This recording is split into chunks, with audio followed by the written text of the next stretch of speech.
Good afternoon, Rich Nass of Embedded Computing Design, here for part 3 of a 5-part series that we're doing with IAR Systems. We're talking about their C-Trust tool, which is all about security.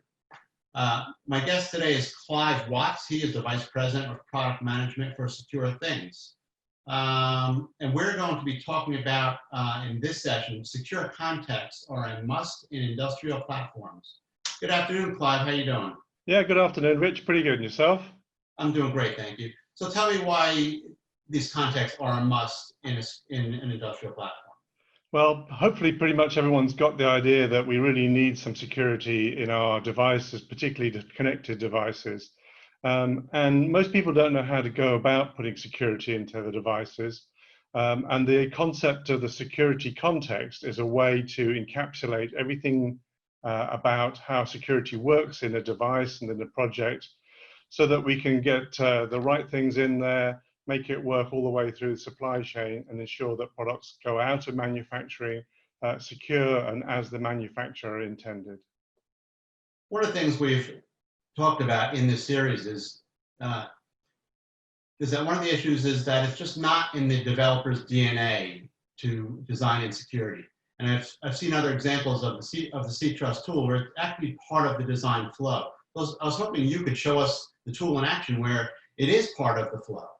Yeah, absolutely. That's a great thing to do. I can actually switch over to our C-Trust tool now and show you how this process gets started.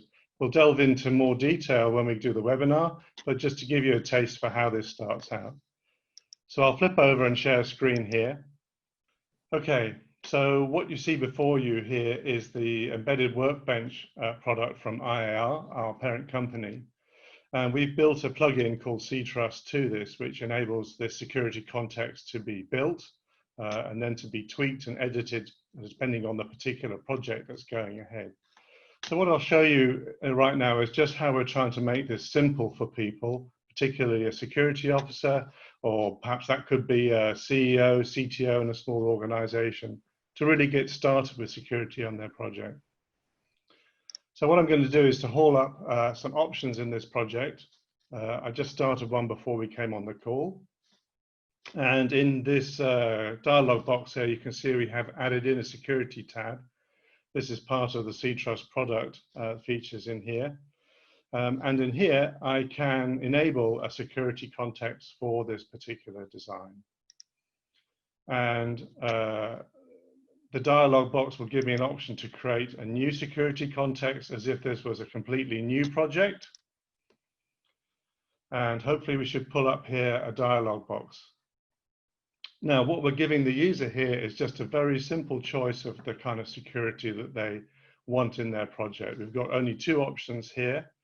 The first is called production control and IP protection. So these are 2 very important features of security through the supply chain. IP protection, of course, is all about protecting the investment that the manufacturer, the designer, has put into their software. And production control is all about making sure that the manufacturing plant that's been allocated to the design only makes the requested number of products. So we can choose this option if we want those 2 very, very basic security elements. And we have a second option here, which is called identity production control and IP protection. This builds on the first one to add in the concept of giving the end device a unique identity.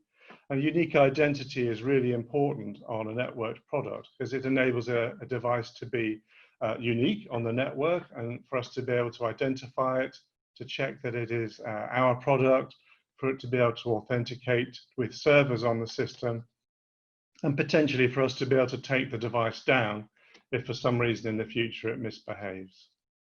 So we've got a very simple choice for customers to make here as to which security context they want. And you can see from these the 2 goals that we're trying to achieve in security that go behind that. And we'll delve into this in more detail in the webinar when we come to that. Well, that's great. I'm really looking forward to that webinar where we go into much more detail on this. Thank you, Clive. Okay, great to talk to you, Rich.